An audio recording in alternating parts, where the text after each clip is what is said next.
والله العظيم 3 الواحد ما هو عارف يلاقيها منين ولا منين. طب انا دلوقتي كمشجع اهلاوي اجيب الغلط على مين طيب؟ اجيب الغلط عليا ان انا بشجع النادي الاهلي؟ يعني اجيب الغلط على مين؟ على يستر المدير الفني، ولا على بعض اللعيبه، ولا بعض اللعيبه، اغلب اللعيبه اللي في الملعب اللي بتدي قرارات خاطئه؟ اجيب الغلط على مجلس الاداره؟ اجيب الغلط على مين بالظبط؟ يعني انا اجيب الغلط على مين؟ اتظلمنا في الماتش ولكن احنا ادائنا سيء يا جماعه، ادائنا سيء، مفيش جمله بتتعمل، تحركات اللعيبه غلط، وقفات اللعيبه غلط، ادوار اللعيبه في الملعب غلط، وايه حته اشرف بن شرقي ان انا العبه وينج يمين ولما اجيبه وينج ليفت مكانه الاساسي اقوم جاي مطلعه؟ يعني ايه الفكر ده؟ ايه الفكر ده يا عم يستر؟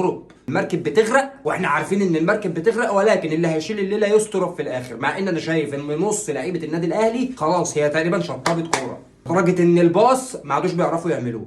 عايزين حل وتدخل سريع بقى من الاداره في الموقف اللي زي ده. انا هخسر كل حاجه، انا حرفيا خلاص انا كده يعني تقريبا باي باي. الماتش الجاي بتاع الترجي هلعب على ارضي اي نعم ولكن بدون جمهور، يعني حتى الحافز اللي انا كنت بديه للعيبه بالجماهير هفتقده الماتش اللي جاي، فعادي تقريبا كاني بلعب بره ارضي بقى.